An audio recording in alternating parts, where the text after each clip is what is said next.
وَأُوحِيَ إِلَيَّ هَذَا الْقُرْآنُ لِأُنذِرَكُم بِهِ وَمَن بَلَغَ، اور یہ بھی ان سے کہہ دو کہ اللہ نے مجھے قرآن وحی اس لیے کیا ہے تاکہ اس کے ذریعے میں تمہیں بھی ڈر سناؤں اور جس تک بھی یہ کتاب پہنچ جائے۔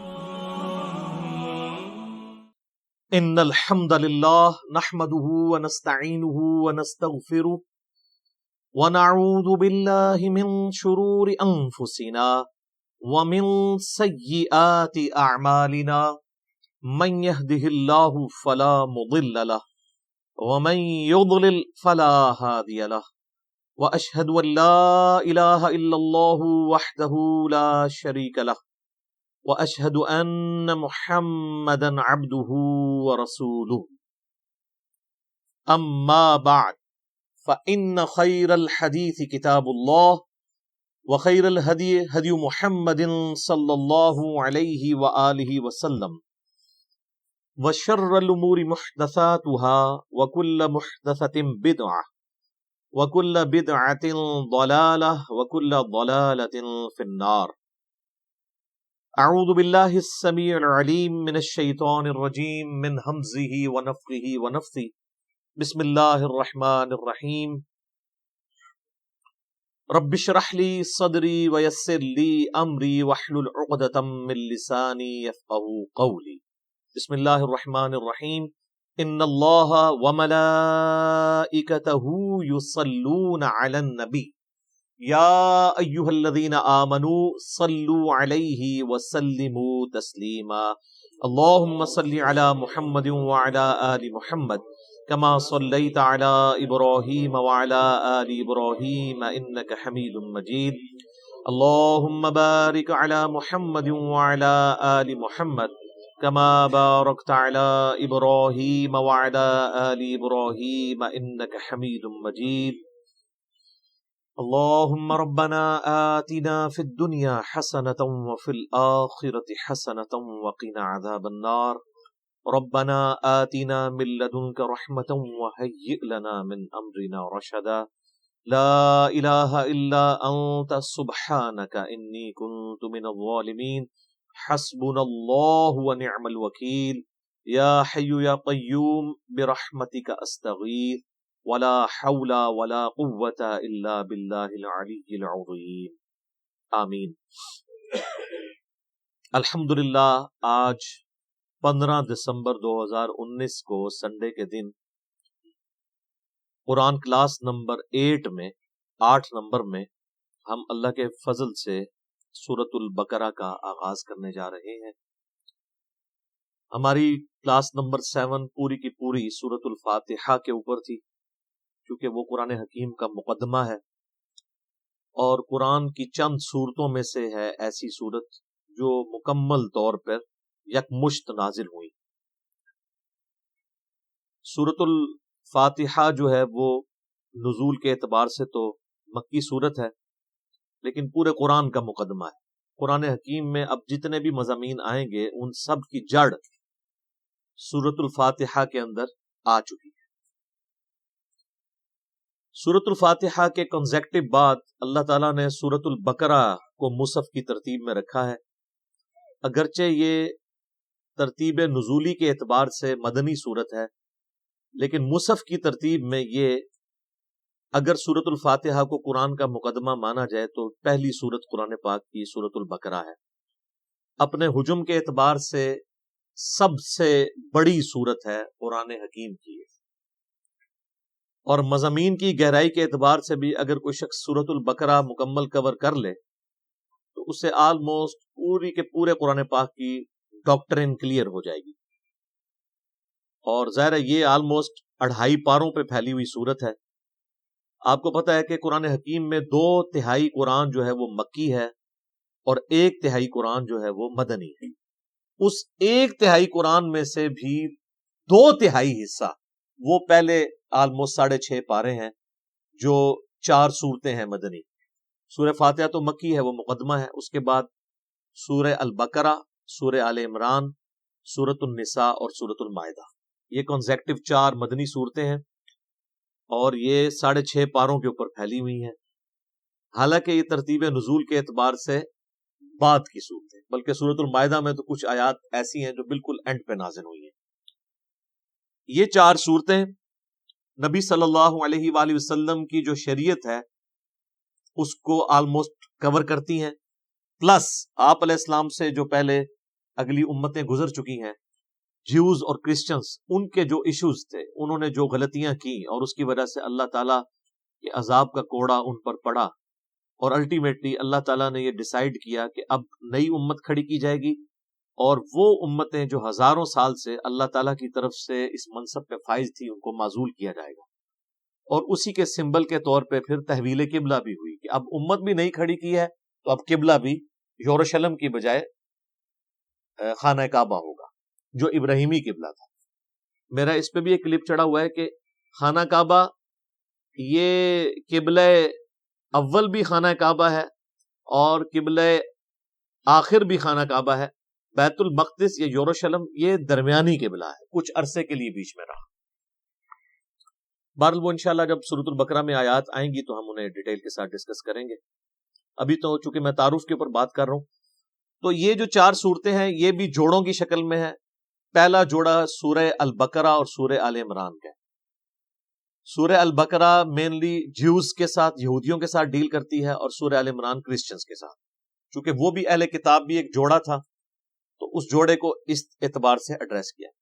اس سے اگلی جو 2 صورتیں ہیں سورہ النساء اور سورۃ المائدہ، اس میں بھی اہل کتاب سے بھی اور مشرکین عرب سے بھی اور ساتھ ہی ساتھ جو جیوز اور کرسچنز میں جو خرابیاں تھیں ان کو بھی ایڈریس کیا گیا ہے، اور پلس اللہ تعالیٰ نے جو پرانی شریعت تھی اس کے کچھ احکامات اسی طریقے سے پروسیڈ کروائے اور کچھ احکامات نئے نازل فرمائے شریعت محمدیہ صلی اللہ علیہ وآلہ وسلم کے اعتبار سے۔ لہٰذا ہم یہ کہہ سکتے ہیں کہ یہ جو 4 صورتیں ہیں یہ شریعت محمدیہ صلی اللہ علیہ وآلہ وسلم کو کور کرتی ہیں، پلس جو سابقہ امتیں ہیں جیوز اور کرسچنز ان کے ساتھ ڈیل کرتی ہیں، ان کے ایک جرائم کی لسٹ ہے۔ اور یہی حکمت ہے اس کے اندر کہ یہ صورتیں آغاز میں اس لیے رکھی گئیں تاکہ چونکہ اکثر مسلمان نسلی ہونے تھے تو نسلاً جو مسلمان ہیں جن کے ماں باپ مسلمان ہیں جب وہ قرآن پڑھیں تو ان کو یہ پتہ چلے کہ اس امت سے پہلے بھی اللہ کی لاڈلی امتیں گزری ہیں، لیکن جب انہوں نے وقت کے پیغمبر کی دعوت کو پس پش ڈال دیا، کتابوں کو پس پش ڈال دیا، تو اللہ تعالیٰ نے پھر ان کا یہ لحاظ نہیں کیا کہ یہ لاڈلی امتیں ہیں، ان میں 3 کتابیں نازل ہوئی ہیں، تورات، زبور، انجیل، اور سینکڑوں صحائف نازل ہوئے ہیں اور ہزاروں پیغمبر آئے ہیں، اللہ تعالیٰ نے انہیں معزول کر کے نئی امت کھڑی کر دی۔ تو اگر تم بھی ویسا ہی کرو گے تو تمہارے ساتھ بھی ویسا ہی ہوگا۔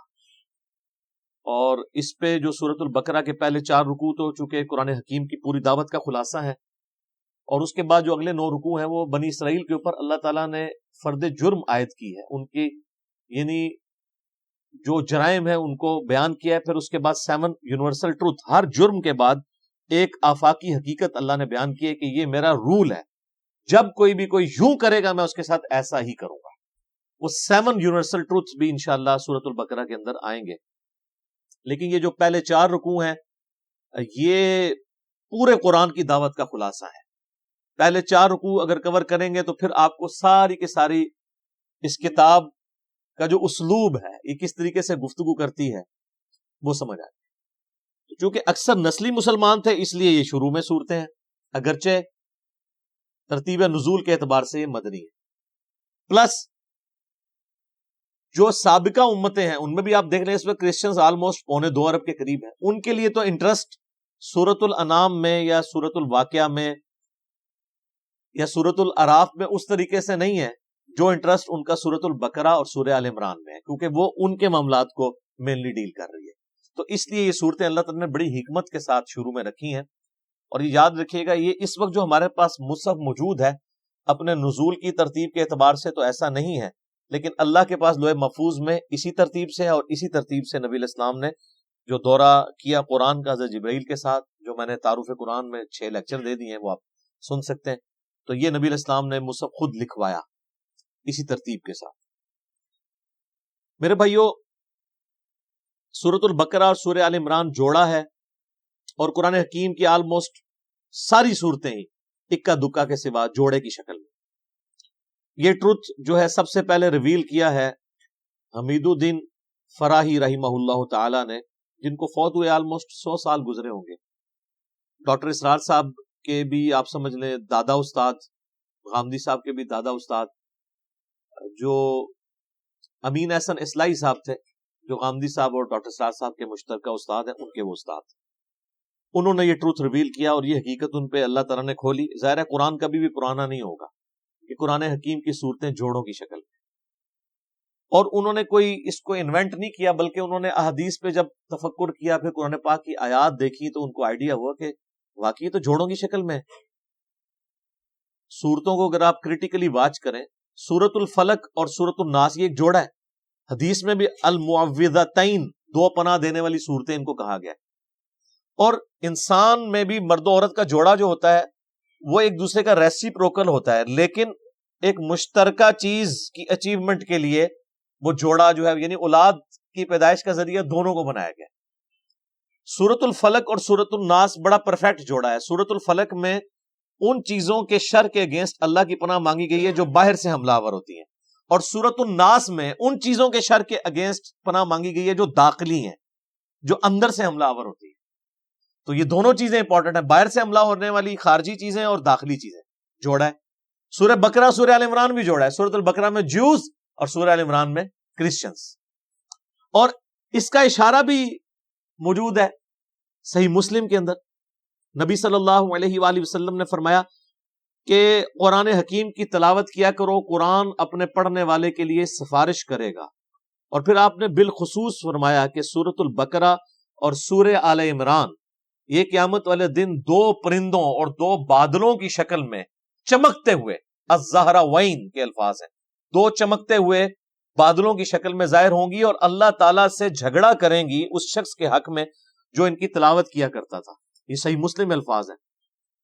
اور آپ علیہ السلام نے فرمایا کہ اپنے گھروں میں اس کی تلاوت کرو، جادوگر سورہ بقرہ کو نہیں پہنچ سکتے. اور صحیح مسلم شریف میں حدیث ہے کہ جس گھر میں سورہ البقرہ کی تلاوت کی جاتی ہے وہاں سے شیطان بھاگ جاتا ہے، شیاطین بھاگ جاتے ہیں. اور یعنی یہ جادوگروں کے اگینسٹ، شیاطین کے اگینسٹ یہ سورۃ البقرہ جو ہے یہ بڑی پرفیکٹ سورت. اس کے علاوہ بھی یعنی بخاری مسلم میں آپ کو اس کے کئی ایک فضائل مل جائیں گے. میں نے آلریڈی مسئلہ نمبر 112 3 لیکچرز جو ہیں وہ قرآن حکیم کی 12 صورتوں کے فضائل کے اوپر ریکارڈ کروا دیا ہے. جسے شوق ہو تو وہ ان لیکچرز کو دیکھ لے. اور مسلم شریف کے یہ بھی الفاظ ہیں کہ نبی علیہ السلام نے فرمایا کہ سورہ البقرہ کو پڑھنا برکت ہے اور اسے چھوڑ دینا حسرت ہے. اس کے اندر وہ فضائل ہیں کہ وہ کوئی محروم شخص ہی اس سے محروم رہے گا. بخاری و مسلم میں ایک اور حدیث ہے، سیدنا اسید بن حضیر رضی اللہ تعالیٰ عنہ کہتے ہیں کہ ایک رات میں سورہ بقرہ کی تلاوت کر رہا تھا تو میرے پاس ایک گھوڑا میرا بندھا ہوا تھا تو اس نے بدکنا شروع کر دیا. تو میں نے تلاوت روک دی تو وہ بالکل سٹیبل ہو گیا. پھر میں نے تلاوت شروع کی، وہ بدکنا شروع ہو گیا. حتیٰ کہ وہ کہتے ہیں میرا ایک چھوٹا سا بیٹا جو پاس ہی لیٹا ہوا تھا، یحییٰ، مجھے خطرہ ہوا کہ یہ گھوڑا اس پہ نہ چڑھ دوڑے، اتنا بدکے. میں نے پھر تلاوت روک دی تو میں بڑا پریشان ہوا کہ یہ سورہ البقرہ کی تلاوت کرنے سے یہ اس طرح کے افیکٹ کیوں آ رہے ہیں. یہ صحیح مسلم میں بھی ہے، بخاری میں بھی.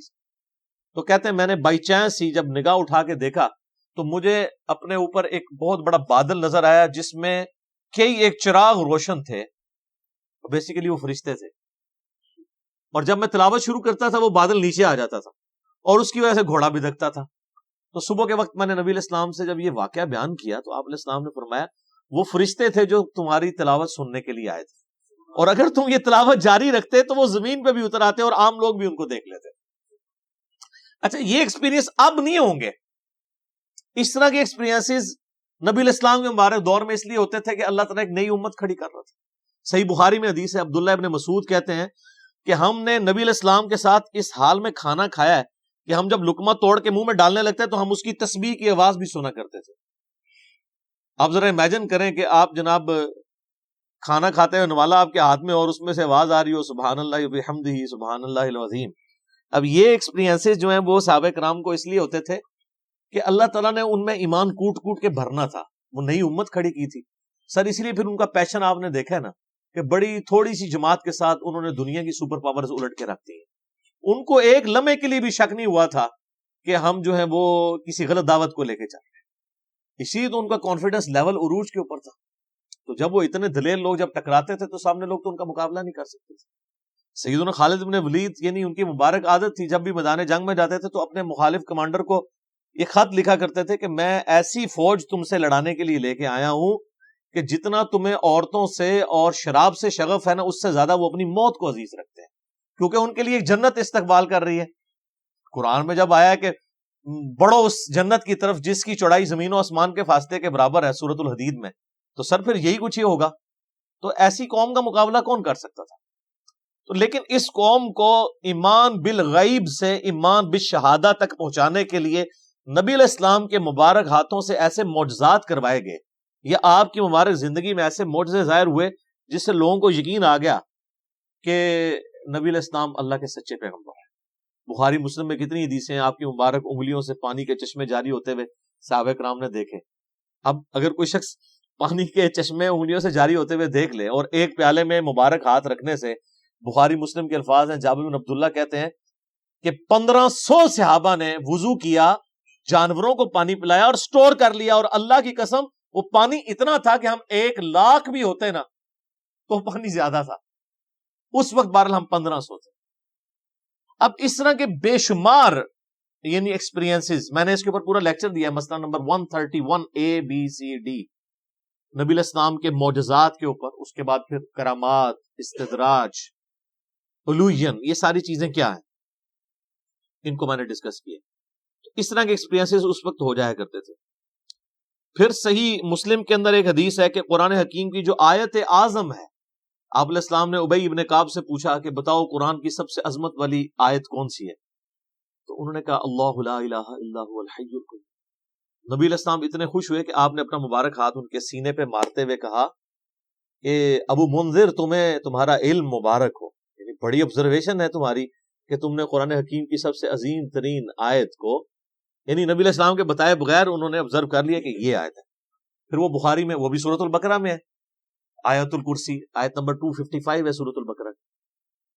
پھر بخاری میں وہ بڑی لمبی حدیث ہے جو انسانی شکل میں آ کے شیطان جو ہے وہ مال جو تھا، مال غنیمت کہہ لیں، بیت المال کی جو حفاظت کے لیے حضرت ابو ہریرہ کو نبی علیہ السلام نے جو ہے وہ رکھا ہوا تھا. تو رات کے وقت وہ شیطان انسانی شکل میں آتا تھا. الٹیمیٹلی جب وہ پکڑا گیا تو اس نے پھر حضرت ابو ہریرہ کو ایک رشوت کے طور پہ آپ کہہ لیں، مدنی رشوت، اور الیاس قادری صاحب اس طرح کی چیزوں کو استعمال کرتے ہیں، تو ایک چھٹکارے کے لیے اس نے کہا میں تمہیں ایک وظیفہ بتاتا ہوں، مجھے چھوڑ دو. تو انہوں نے کہا میں تو نبی علیہ السلام کے پاس پیش کروں گا. ان کو نہیں پتا تھا یہ شیطان ہے، انسانی شکل میں آیا تھا، کیونکہ اس ٹائم علم غیب نہیں ہوتا تھا. یہ تو بزرگوں کو بعد میں پتا چل جاتا ہے نا. تو حضرت ابو ہریرہ کو تو علم غیب کوئی نہیں تھا.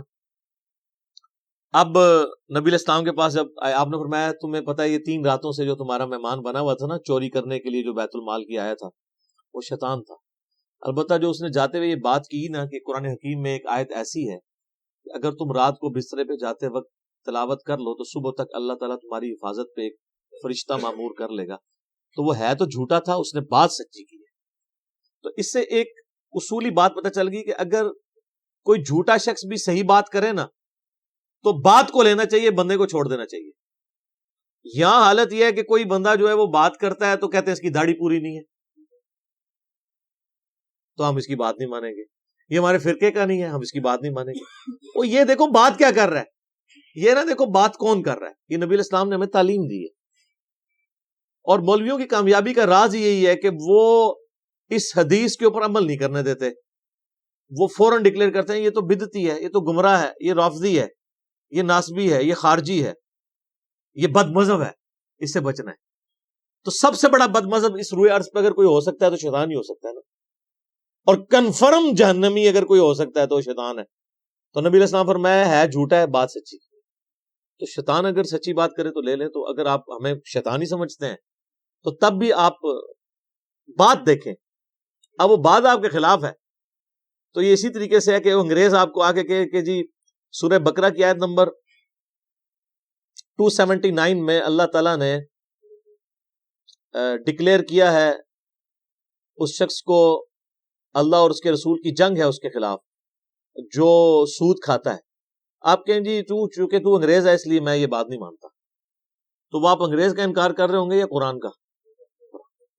تو آپ کو یہ دیکھنا ہے کہ کتاب و سنت کی دلیل اس نے کیا پیش کی، کیونکہ اگر آپ یہ قدغن لگا دیں گے تو پھر سر جو آپ اپنی پبلک پہ قدغن لگا رہے ہیں نا، تو لگانے والوں کو بھی گمراہ ڈکلیئر کیا ہوا ہے دوسرے فرقے والوں نے، پھر وہ بھی بالکل ٹھیک ہے، بریلوی پھر بالکل ٹھیک ہے کہ اہل حدیث کی بات نہیں سننی چاہیے، کیونکہ اہل حدیث جو کہہ رہے ہیں کہ بریلویوں کی بات نہیں سننی چاہیے، پھر سنی بالکل ٹھیک ہے کہ شیعہ کی بات نہیں سننی چاہیے، کیونکہ شیعہ بھی کہہ رہے ہیں کہ سنیوں کی بات نہیں سننی چاہیے. تو اس امام میں سارے کے سارے ہی ننگے ہیں. تو آیت اعظم قرآن حکیم کی صحیح مسلم کی حدیث کے تحت آیت الکرسی، وہ بھی سورۃ البقرہ کا حصہ. پھر صحیح مسلم میں ایک حدیث ہے، حضرت جبرائیل علیہ السلام نبی علیہ السلام کے پاس بیٹھے ہوئے تھے، تو اچانک آواز سنی انہوں نے، تو آسمان کی طرف سر اٹھایا تو کہا یا رسول اللہ صلی اللہ علیہ وآلہ وسلم، آج آسمان کا وہ دروازہ کھلا ہے جو آج سے پہلے نہیں کھلا، اور اس آسمان سے ایک فرشتہ نازل ہوا ہے جو یہ میرے پاس کھڑا ہے، آپ کو سلام عرض کر رہا ہے، اور یہ اللہ کی طرف سے خاص خبر لے کے آیا ہے. تو پھر اس نے بتایا کہ اللہ تعالیٰ کی طرف سے آپ کو 2 نوروں کی بشارت ہو جو آپ سے پہلے کسی پیغمبر کو نہیں دیے گئے. نمبر 1 سورۃ الفاتحہ، اور نمبر 2 سورۃ البقرہ کی آخری 2 آیات، آمن الرسول بما انزل الیہ من ربہ والمؤمنون. اور صحیح بخاری اور مسلم دونوں میں حدیث ہے کہ جو یہ رات کے وقت سورہ البقرہ کی آخری 2 آیات پڑھ لے گا تو اس میں جو کچھ اس نے اپنے رب سے مانگا ہے اس کو عطا کر دیا جائے. وہ تجدید ایمان ہے، ٹھیک ہے، اس میں سب کچھ ایمانیات ہیں، پھر دعائیں ہیں اللہ سے. اسی لیے ہم نے اپنے صبح شام کے اذکار کارڈ، بلو کارڈ کے اوپر یہ وظیفے کے طور پہ لکھا ہوا ہے. تو بہت لمبے وظائف نہیں کر سکتا، کم از کم سورہ بقرہ کی آخری 2 آیات زبانی یاد کر لے، اور پڑھتے رہیں گے تو زبانی یاد ہو جائیں گی. تو وہ بھی سورہ بقرہ کے یعنی فضائل کے اندر ہی وہ ساری کی ساری چیزیں آتی ہیں. باقی اس پہ بولا جائے تو یہ وقت یعنی کافی زیادہ درکار ہے. بنیادی گفتگو کرنا اس لیے ضروری ہوتی ہے، بعض کے لیے انٹرسٹ کا باعث ہوتا ہے، جس طرح بعض لوگوں کے لیے یہ بڑا انٹرسٹ ہوتا ہے کہ یہ سورت مکی ہے یا مدنی ہے. تو یہ بھی کوئی پیٹ نہیں ہے، کئی صورتیں ہیں جن میں اختلاف ہے مکی اور مدنی ہونے پہ، کئی پہ ڈیفینیٹلی ہے. جس طرح کہ اب یہ سورہ بقرہ یہ ڈیفینیٹلی مدنی صورت ہے، پھر اس میں ایسی آیات بھی آئیں گی جو مدینہ شریف سے تعلق رکھنے والے واقعات ہیں. ٹھیک ہے، سورت کے اسلوب کو سمجھنے کے لیے اگر کوئی انٹرسٹ کے طور پہ چاہتا ہے، بہرحال اس سے کوئی فرق نہیں پڑتا وہ مکی ہے مدنی ہے، اصل چیز ہے قرآن کا کانٹیکسٹ قرآن کے اندر کلیئر ہے. تو آپ یہ دیکھیں، اب اپنے اپنے مصحف کھول لیں آپ. سورۃ البقرہ جو ہے مدنی سورت ہے، اور اس میں 286 آیات ہیں. اعوذ باللہ من الشیطان الرجیم، بسم اللہ الرحمن الرحیم. الف لام میم. اس کو ایسے ہی پڑھنا ہوتا ہے، الف لام میم نہیں ہے، یہ وہ اردو میں ہے، عربی میں سے ایسے ہی پڑھنا ہوگا. 3 سے 5 الف تک کھینچنا ہوگا، لام کو بھی اور میم کو بھی. اور لام اور میم چونکہ اس کا جنکشن ہے تو میم کے اوپر تشدید بھی ہے، غنہ بھی ہو رہا ہوگا اس اعتبار سے کہ میم کی آواز. تو یہ حروف مقطعات ہیں، اس کے اوپر بڑے لوگوں نے تب آزمائی کی ہے، بڑی کوششیں کی ہیں، سنیوں میں بھی شیعہ کے اندر بھی. ہمارے قریبی دوست ہیں شیعہ عالم دین ہیں ثاقب اکبر صاحب، جو ملی یکجہتی کونسل کے سیکٹری بھی ہیں. انہوں نے ایک پوری کتاب لکھی ہے حروف مقطعات کے اوپر. انہوں نے سارے اقوال جو اہل سنت کے ہاں بھی تھے، اہل تشیع کے ہاں بھی تھے، ان سب کے سب اقوال کو جمع کیا ہے. الٹیمیٹلی رزلٹ یہ ہے کہ یہ اللہ اور اس کے نبی علیہ السلام کے درمیان جو ہے کوڈ ورڈز ہیں، اور کچھ الفاظ کو تو ہم قرآن حکیم کی روح سے ان کا مطلب بھی جان سکتے ہیں. اور عربی میں اس وقت عربی لنگوسٹک کے اندر مستعمل تھا اس طرح کے کوڈ ورڈز یوز کرنا. تو اس لیے کبھی بھی مشرکین عرب نے اس کے اوپر اعتراض نہیں کیا کہ یہ اس کا مطلب بتایا جائے ہمیں، کیونکہ ان کے بھی کوڈ ورڈز چلتے تھے.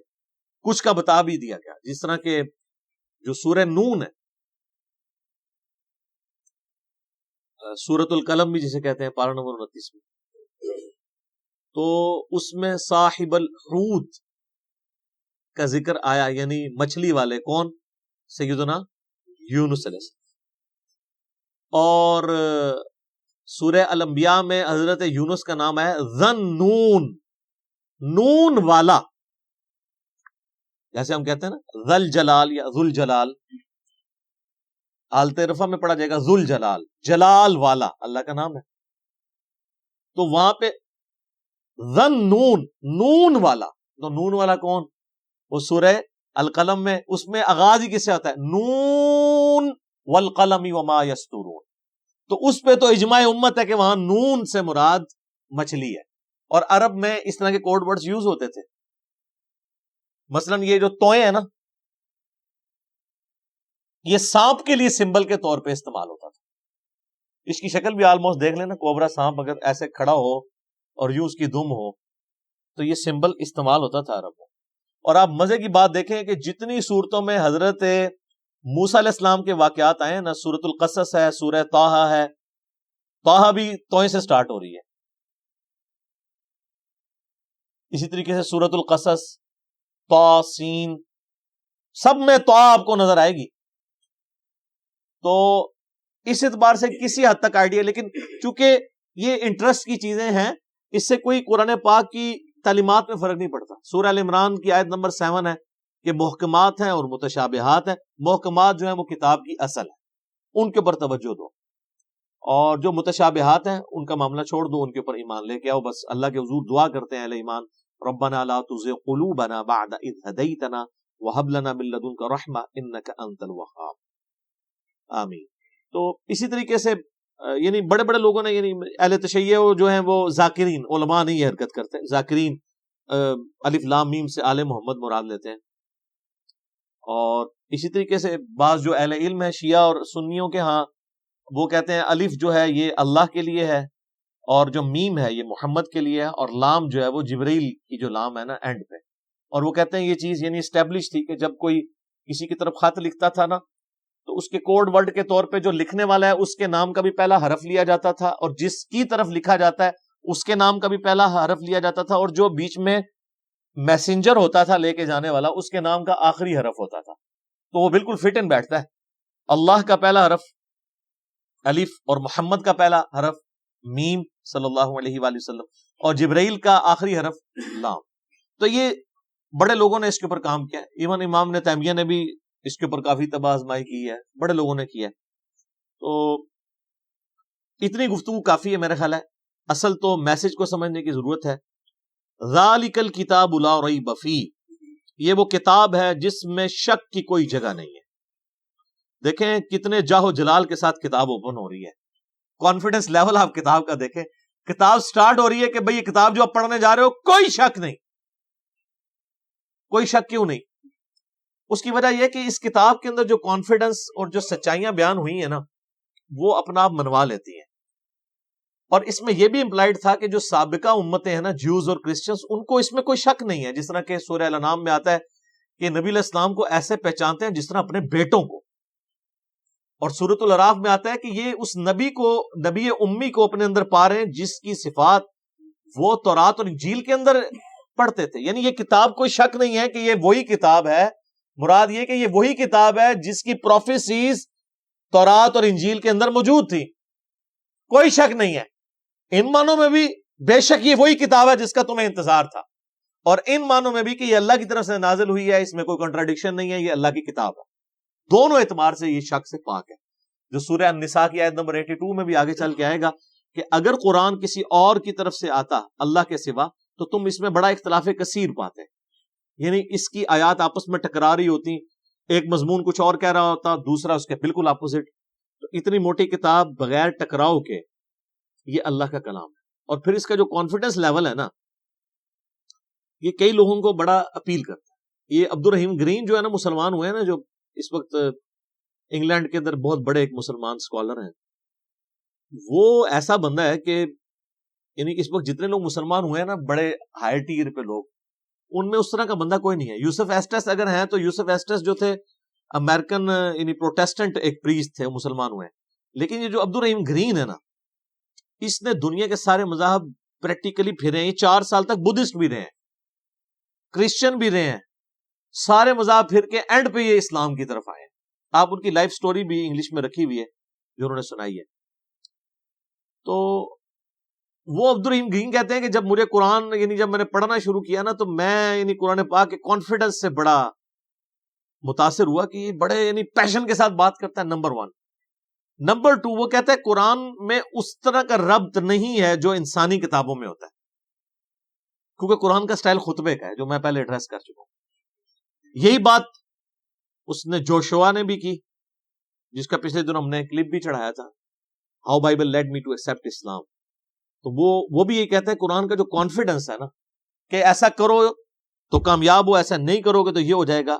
آپ یقین کریں دنیا میں سخت سے سخت طبیعت والے بندے کی کتاب اٹھائیں نا، اس میں آپ کو وہ اعتماد اور وہ پیشن نظر نہیں آئے گا جو کتاب اللہ کے اندر آپ کو نظر آتا ہے. یہ خدا الہ مالک رب ہی اپنی مخلوق سے اس طریقے سے بات کر سکتا ہے. انسان جتنا مرضی بڑا ہو جائے وہ اس طریقے سے گفتگو کر ہی نہیں سکتا، چاہے بھی تو نہیں کر سکتا. یہ اس کتاب کے اندر زور ہے. لا ریب فیہ ھدی للمتقین. اگر فی ہی کو آپ آگے ملا لیں، لا ریب پہ آپ وقف کر لیں تو پھر یہ معنی بنے گا کوئی شک کی جگہ نہیں ہے. فی ہی ھدی للمتقین، اس میں ہدایت ہے پرہیزگاروں کے لیے. فی کو پیچھے کر لیں تب بھی معنی میں کوئی فرق نہیں پڑتا. ھدی للمتقین، یہ قرآن ہدایت ہے ان لوگوں کے لیے جو ڈر جائیں. یہ ترجمہ اصل ترجمہ ہے اس کا. وقار عربی میں کہتے ہیں نا بچنے کو. اچھا ہم جب کہتے ہیں نا قرآن میں ہدایت ہے پرہیزگاروں کے لیے، یہ ترجمہ کر رہے ہیں. اچھا تو جو نان پرہیزگار ہیں ان کے لیے ہدایت کہاں ہے؟ سوال ہے نا. تو اس کا معنی ہی غلط کیا گیا. اس کا ترجمہ کہ یہ کتاب ہدایت ہے ان لوگوں کے لیے جو ڈر جائیں، چاہے وہ کافر ہے، چاہے مسلمان ہے، چاہے گناہ گار ہے، چاہے نیکوکار ہے. کئی نیکوکار ہیں، ہے پرہیزگار ہیں، لیکن ہر الٹا کام کر رہے ہیں کیونکہ وہ متقی نہیں. پرہیزگار یعنی جو آپ نے لائسنس رکھے ہوئے ہیں، داڑھی، شلوار ٹخنوں سے اوپر، تسبیح، ٹوپی، یہ لائسنس ہی ہے نا کسی کی پرہیزگاری کا. آج دنیا میں کسی کو جج کرنے کا طریقہ کیا ہوتا ہے؟ بڑا نیک ہے، وہ کیا دیکھ رہے ہوتے ہیں؟ یہی کچھ دیکھ رہے ہوتے ہیں، گیٹ اپ. حالانکہ تقویٰ تو ادھر ہوتا ہے. وہ تو اللہ کو پتا ہے ریاکاری کے لیے کر رہا ہے، دکھلاوے کے لیے کر رہا ہے، کس لیے کر رہا ہے. بہرحال جو دنیا کے لائسنس ہیں ان میں جو پرہیزگار ہیں ان میں سے کئی لوگ ہیں جو متقی نہیں ہیں. تو ھدی للمتقین، یہ ہدایت ہے ان کے لیے جو ڈر جائیں. جو بھی ڈر جائے اس کو لیے قرآن کے اندر ہدایت ہے، اور جو نہ ڈرے اس کے لیے قرآن میں کوئی ہدایت نہیں. یہ بڑی خطرناک بات ہے. قرآن سٹارٹ اس سے لے رہا ہے کہ قرآن میں ہدایت اس کے لیے ہے جو ڈر جائے، اور جو نہیں ڈرے گا کوئی ہدایت. آگے چل کے آئے گا شہر رمضان الذی انزل فیہ القرآن ھدی للناس وبینات من الہدی والفرقان. رمضان کا مہینہ وہ ہے جس میں قرآن نازل ہوا ھدی للناس، پوری انسانیت کے لیے ہدایت ہے. وہاں تو متقی کا بھی ذکر نہیں آیا، پوری انسانیت چاہے کافر ہے چاہے مسلمان ہے. وبینات من الہدی، اور اس میں ہدایت کے بڑے بڑے روشن دلائل ہیں. والفرقان، اور حق اور باطل میں تمیز کرنے والی کتاب ہے. اچھا یہ الفرقان نبی الاسلام بھی ہے. صحیح بخاری میں حدیث ہے محمد فرق بین الناس، محمد صلی اللہ علیہ وآلہ وسلم لوگوں میں حق اور باطل میں فرق ہے. یہ کتاب بھی الفرقان ہے. تو ھدی للمتقین ان کے لیے ہدایت ہے جو ڈر جائیں. اس کا کیا مطلب ہے؟ کہ جو شخص زندگی میں غور و تفکر کے بعد اس رزلٹ پہ پہنچے کہ مجھے میری مرضی کے بغیر کسی نے پیدا کیا اور اس نے اس فیس آف ارتھ میں مجھے پٹ کر دیا، اور یہ میری آبزرویشن ہے کہ سب لوگوں نے مرنا ہے. تو اگر سب لوگوں نے مر جانا ہے تو مر کے کس اگلی ایسی زندگی میں جانا ہے؟ اگر کسی کے بنائے سے ہم بنے ہیں تو پھر جس نے بنایا ہے اس کو رسپانس نہ کیا تو مرنے کے بعد جب اس کے سامنے پیشی ہوگی مرنے کے بعد تو کہیں شرمندگی نہ اٹھانی پڑے. جب یہ تصور کسی بھی انسان کے دماغ میں آ جائے، اس کا دل اس تصور کی گواہی دے دے تو وہ فوراً ڈر جائے گا. یار مجھے کس نے پیدا کیا؟ میرے تو ماں باپ کو بھی نہیں پتا کہ مجھے کس نے پیدا کیا، وہ خود کیسے پیدا ہوئے. تو الٹیمیٹلی ایک خدا کا تصور آتا ہے. وہ اللہ جس نے ہماری مرضی کے بغیر ہمیں پیدا کیا، وہ ہمارے ساتھ کچھ بھی کر جائے ہمیں کو بچا نہیں سکتا. سب سے بڑا تو اس نے ہمارے ساتھ کام کر دیا نا کہ پیدا کر دیا، ہم سے پوچھ کے کیا. تو اب بھی جو کچھ وہ کرے گا کوئی نہیں کچھ کر سکتا. تو اس میں پھر آسانی کی راہ کیا ہے کہ اسی رب کی پناہ لے لی جائے، اور اسی کے لیے کتابیں نازل ہوئیں، پیغمبر آئے. اس سورۃ البقرہ کے پہلی 4 رکوع کے اندر پورے قرآن کا خلاصہ آ جائے گا. تو جب ایسا شخص غور و تفکر کرے گا نا تو فوراً اس کے اندر ایک ڈر پیدا ہوگا، یار میرا کیا بنے گا، کہیں میں نے جانا ہے، کسی کو منہ دکھانا ہے، میں کیا کروں؟ اس کے لیے پھر قرآن میں ہدایت ہے. ایسا شخص الٹیمیٹلی قرآن تک بھی پہنچ جائے گا، پیغمبروں کی تعلیمات تک بھی پہنچ جائے گا، اور ایسا شخص جب قرآن کو پڑھے گا تو اسے ہدایت ملے گی. فذکر بالقرآن من یخاف وعید، اے نبی علیہ السلام قرآن سے اسے نصیحت کریں جو اللہ کی دھمکی سے ڈر جائے. کتنی حیران کن بات ہے، نبی علیہ السلام کو منع کیا گیا، جو دھمکی سے نہیں ڈرتا اس کے لیے کوئی نصیحت نہیں ہے.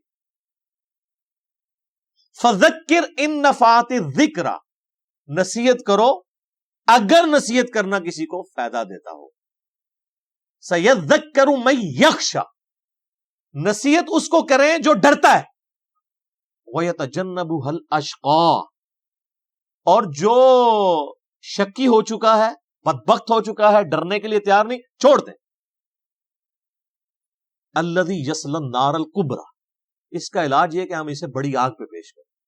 ثُمَّ لَا يَمُوتُ فِيهَا وَلَا يَحْيَا، پھر وہ نہ وہاں پر زندوں میں ہوگا نہ مردوں میں. قَدْ أَفْلَحَ مَن تَزَكَّى، بے شک کامیاب وہ ہوا جس نے اپنے نفس کا تزکیہ کر لیا، پاکیزگی کی روش اختیار کر. وَذَكَرَ اسْمَ رَبِّهِ فَصَلَّى، اور اپنے رب کا نام لے کر نماز قائم کی، نماز. آپ دیکھیں کہ سورہ الاعلی، اس کو آپ پورے کے پورا یعنی ایک جو اللہ کی دعوت ہے اس کو کم کرتی ہے. بل تؤثرون الحیات الدنیا، لیکن تمہارا اصل مرض یہ ہے کہ تم دنیا کی زندگی کو ترجیح دو. والآخرۃ خیر وابقی، جبکہ آخرت جو ہے وہ بہتر بھی ہے اور باقی بھی رہے.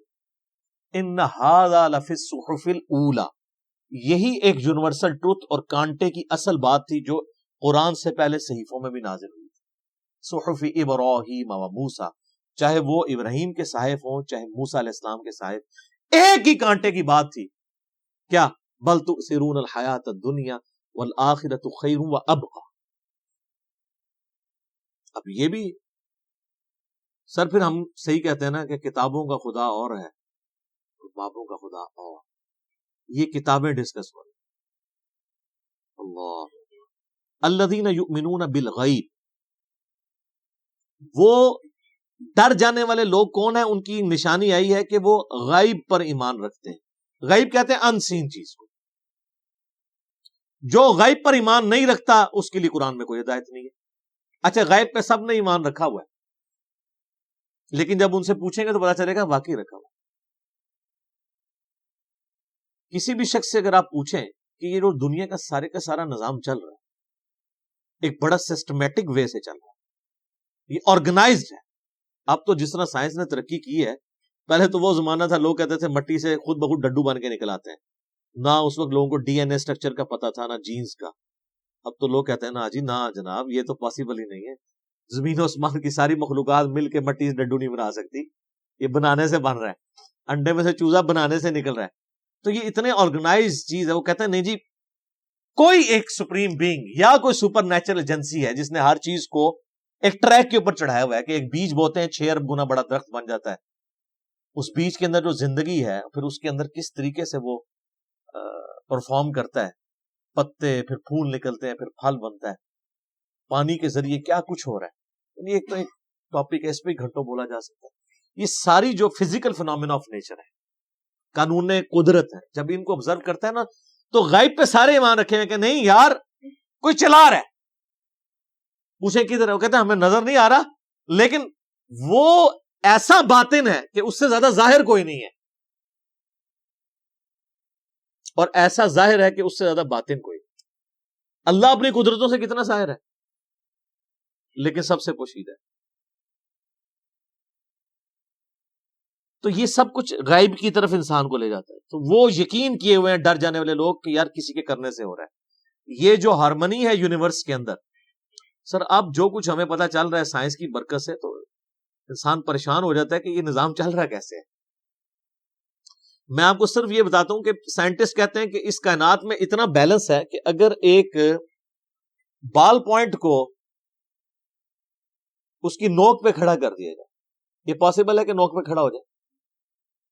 بہت ہی زیادہ کوئی سوفسٹیکیٹڈ بیلنس ہو تو یہ پاسبل ہے، اور یہ 1 ارب سال یوں کھڑی رہے، گرے نا، اس سے زیادہ بیلنس جو ہے نا وہ اس کائنات میں، اور یہ balance millions of fine tunings کے ساتھ چل رہا ہے۔ ایک ایک فائن ٹیون اگر خراب ہو جائے نظام نہیں چل سکتا۔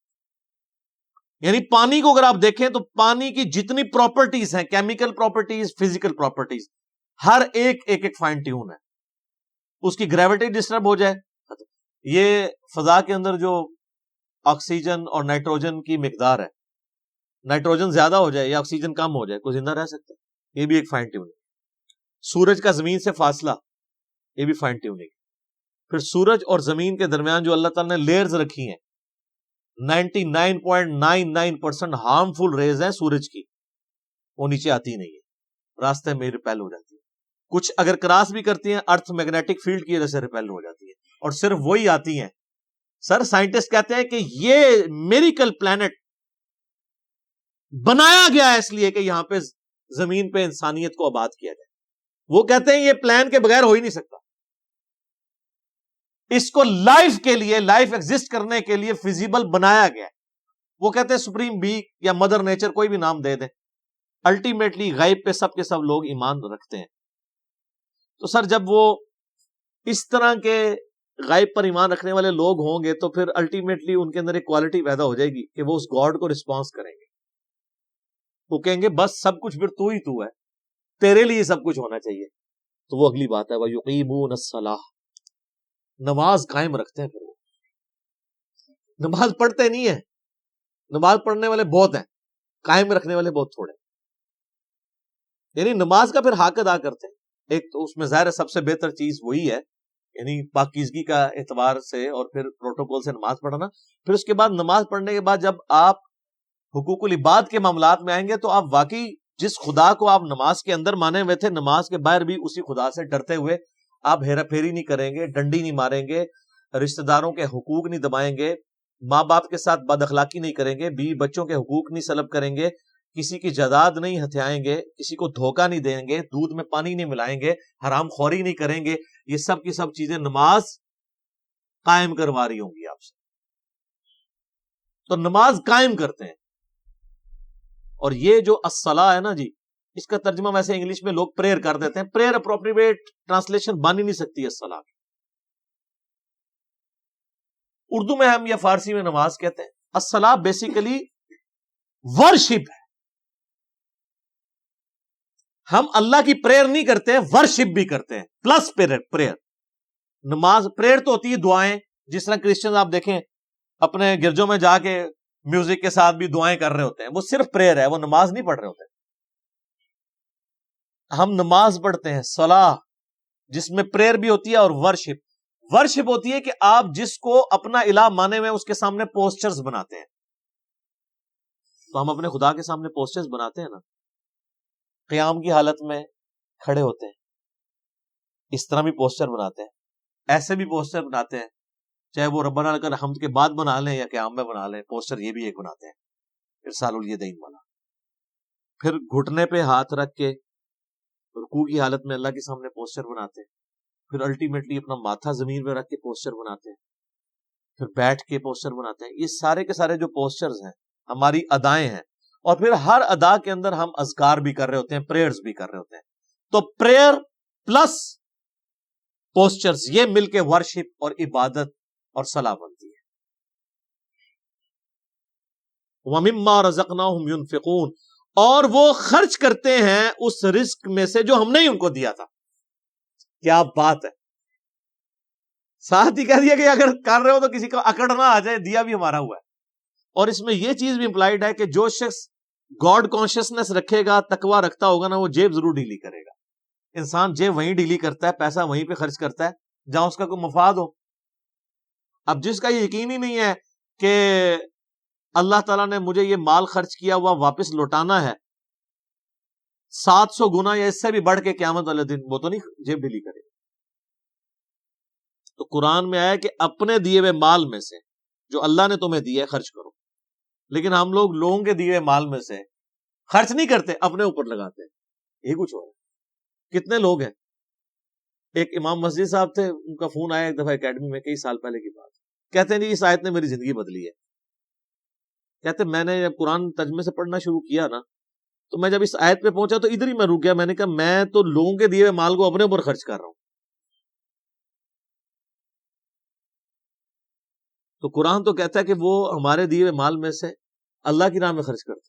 کہتے ہیں اس دن میں نے طے کیا کہ میں نے کوئی تنخواہ نہیں لے، فی سبیل اللہ نمازیں اور قرآن لوگوں کو پڑھا، اور جو میرے اپنا کوئی میں نے سورس آف انکم مینج کیا میں اس میں سے نکال کے اللہ کی راہ میں.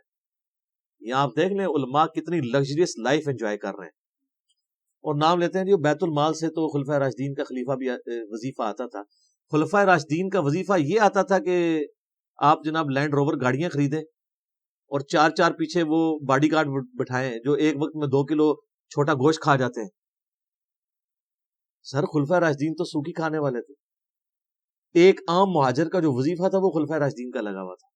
ہم نہیں کہتے امام مسجد کی تنخواہ حرام ہے، ہم کہتے ہیں پھر سبسسٹنس لیول پہ آخرت بھی لینی ہے. دوویں جانے مٹھے باہو نہ، آخرت لینی ہے تو پھر آپ کو دنیا کا کمپرومائز کرنا پڑے. سبسسٹنس لیول پہ بالکل ٹھیک ہے، ہم کبھی بھی اسے کنڈم نہیں کرتے. میں جو مولویوں کے چندے اور قربانی کے کھالوں کی مخالفت کرتا ہوں نا، اس سے مراد کبھی بھی میرا یہ نہیں ہے. میں تو شروع سے یہ کہہ رہا ہوں کہ جو دین کے لیے وقف ہیں ان کی جو فائنانس ہے وہ باقی مسلمانوں کا کام ہے ارینج کریں. میں اختلاف یہ کرتا ہوں کہ اس کے اوپر یہ جدادیں جو بنا رہے ہیں اور جو لگژریس لائف گزار رہے ہیں.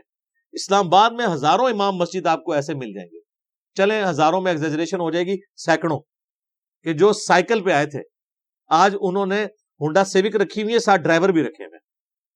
ان کی کوئی فیکٹری نہیں ہے، کوئی دکان نہیں ہے. اللہ کا فضل ہے.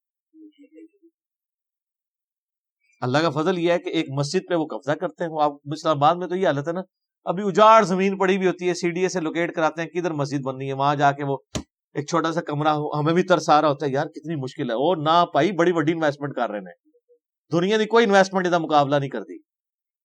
اجاڑ میں جا کے ایک چھوٹا سا کچا سا کمرہ بنا کے بیٹھ جاتے ہیں. ایک چھوٹا سا وضو خانہ ہوتا ہے، پرانے سے لوٹے، ایک باتھ روم وہ بھی ٹین کا بنا ہوا. لیکن سر 5-6 سال جب گزرتے ہیں وہاں پہ ایک عالی شان مسجد ہوتی ہے اور ایک بہت بہترین قسم کی رہائش ہوتی ہے، جو اگر اسلام آباد میں آپ کو لینی پڑ جائے تو 40-50 ہزار روپیہ اس رہائش کا کرایہ ہوگا، وہ اس مولوی صاحب کی فری ہوتی ہے. اور ایون اس کے اندر جو بل آ رہے ہیں وہ بھی مسجد انتظامیہ دے رہی ہوتی ہے. لاکھ روپے کا ایک ایوریج پیکج وہ لے رہا ہوتا ہے. تنخواہ جو ہے وہ تو ویسے ہی ہوتی ہے نا چونگا. اور اس کے علاوہ جو جمعے کی نماز کے بعد جو لوگ ویسے مٹھی میں رکھ کے چلے جاتے ہیں وہ علادہ سے. تو یعنی ایک پورا ایک سسٹم ہے جو اس کے اوپر چل رہا ہے. تو ہم کہتے ہیں سبسسٹنس لیول کے اوپر لائف گزاریں. پھر آپ نام لیں خلفائے راشدین کا. لیکن اچھا آپ کو واقعات تو سنائیں گے کہ حضرت عمر سے پوچھ لیا جی وہ کرتا کیسے سلوایا آپ کو. تو یہ جو واقعہ سنا رہے ہیں اسی سے وہاں کھڑے ہو کے نا سر آپ نے یہ گاڑی کہاں سے لی ہے، تو اس کے وہ دہشت گرد قسم کے مریدین آپ کو پکڑ لیں گے کہ آپ کو تمیز نہیں بات کرنے کی. یعنی اس کا مطلب ہے یہ سیدنا عمر سے بھی بڑا اپنے آپ کو سمجھتے ہیں. دیکھیں نا، تو پھر ہمیں واقعات کیوں سناتے ہیں آپ اگر خود آپ عمل نہیں کرتے.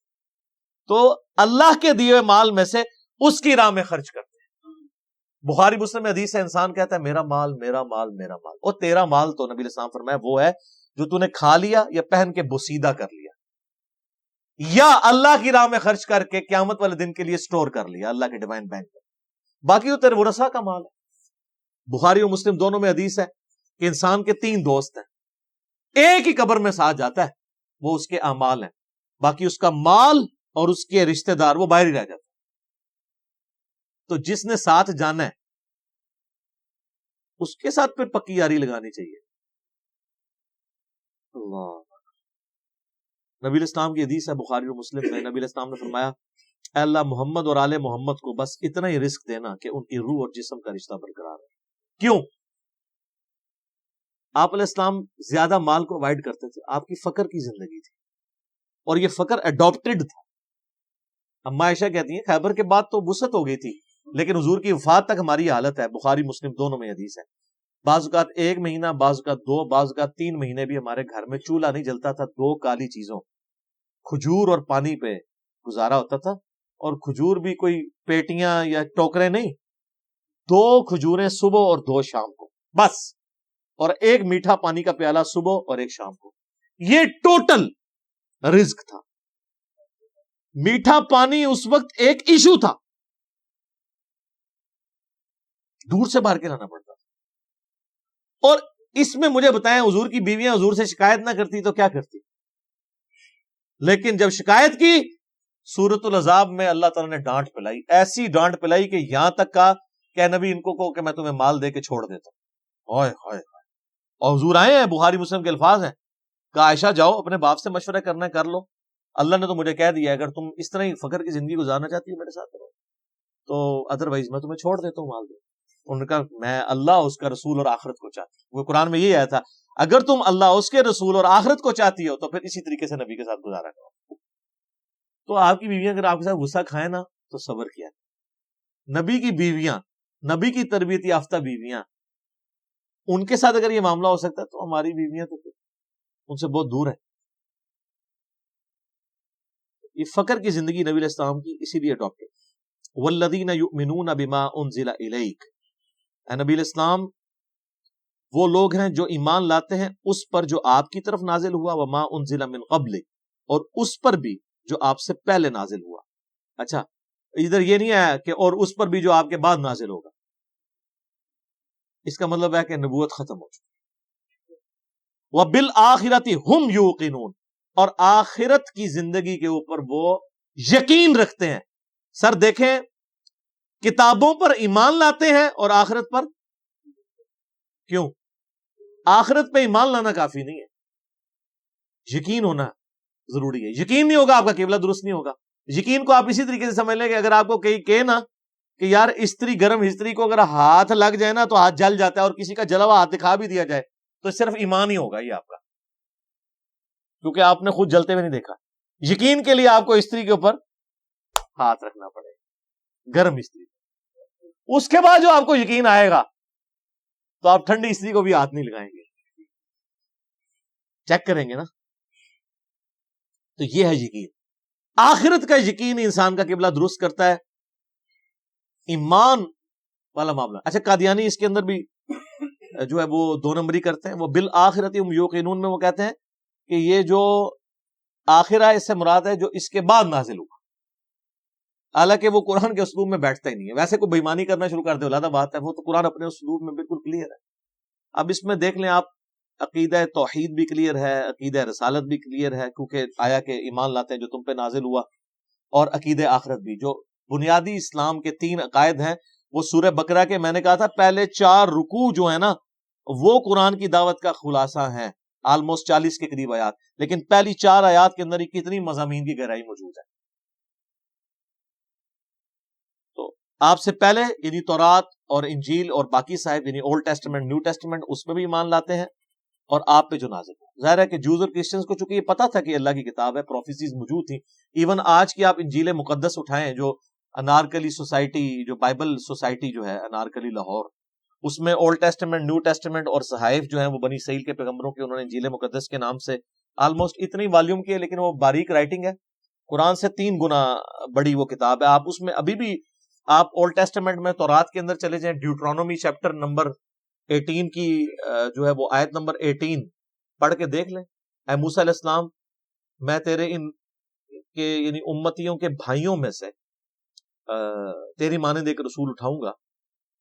تو وہ یعنی بنو اسرائیل میں سے نہیں بلکہ بنو اسماعیل میں سے. میں قرآن کے تعارف میں اس کے اوپر چونکہ بول چکا ہوں، آپ دیکھیں. اسی طریقے سے گاسپل آف جان جو ہے نیو ٹیسٹمنٹ میں، اس میں چیپٹر نمبر 15 سے لے کے 18-19 تک آپ کو نبی علیہ السلام کے علاوہ کے حوالے سے پروفیسیز ملیں گی حضرت عیسیٰ علیہ السلام کی کہ جی مجھے تم سے ابھی بہت کچھ کہنا ہے لیکن تم اس کے متحمل نہیں ہو. جب وہ دنیا میں ہستی تشریف لائیں گی، میں تمہارے آسمانی جو باپ ہے یعنی خدا سے یہ بات کروں گا کہ وہ ہستی تم میں آئے اور وہ تمہیں وہ چیزیں سکھائیں گی جس کے ابھی تم متحمل نہیں ہو، وہ اللہ تعالیٰ ان کے منہ میں اپنا کلام ڈالے گا، وہ اپنی خواہش نفس سے کچھ نہیں کہیں گی، وہ وہی کہیں گی جو اللہ ان کو وہی کرے گا، وہی جو ہم کہتے ہیں نا ما ينطق عن الهوى ان هو الا وحی یوحی۔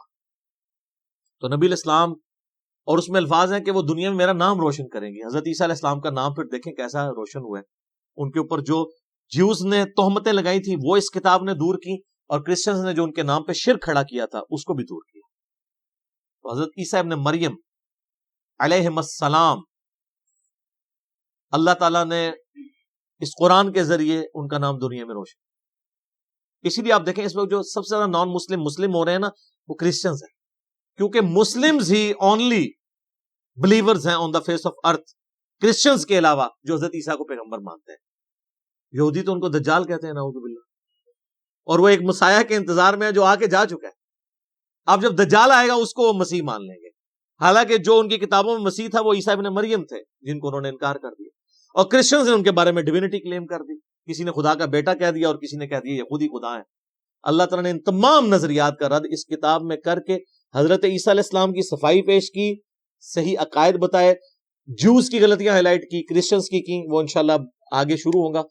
اب آگے جو ہے وہ انسانیت میں جو 3 گروہ ہیں ان کا ذکر آئے گا، کہ یہ تو ایمان والے جو گروہ ہیں ان کے بارے میں، بلکہ ایک آیت اس کے ساتھ آپ اگر جوڑ ہی لیں تاکہ یہ مضمون مکمل ہو جائے۔ اگلی آیت جو ہے نا اولئک علی ھدی من ربہم واولئک ھم المفلحون، ایسے ہی لوگ اپنے رب کی طرف سے ہدایت پہ ہیں اور ایسے ہی لوگ کامیاب ہونے والے ہیں۔ یہ پہلی 5 آیات کے اندر اللہ تعالیٰ نے انسانیت کے پہلے گروہ کا ذکر کیا ہے جو ایمان تک پہنچے گا، اس کے بعد پھر کافروں کا ذکر آئے گا، پھر اس کے بعد منافقین کا، یہ 3 گروہوں کا ذکر آئے گا۔ آج ہم نے سورۃ البقرہ کی پہلی 5 آیات کے اندر ان لوگوں کو کور کر لیا ہے، اور اس کا پھر کنکلوژن بھی اللہ نے سنا دیا کہ کامیاب لوگ پھر یہی ہوں گے۔ ٹھیک ہوگا جی؟ سبحانک اللہم وبحمدک اشہد ان لا الہ الا انت استغفرک واتوب الیک۔ اللہم صلی علی محمد وعلی آل محمد کما صلیت علی ابراہیم وعلی آل ابراہیم انک حمید مجید۔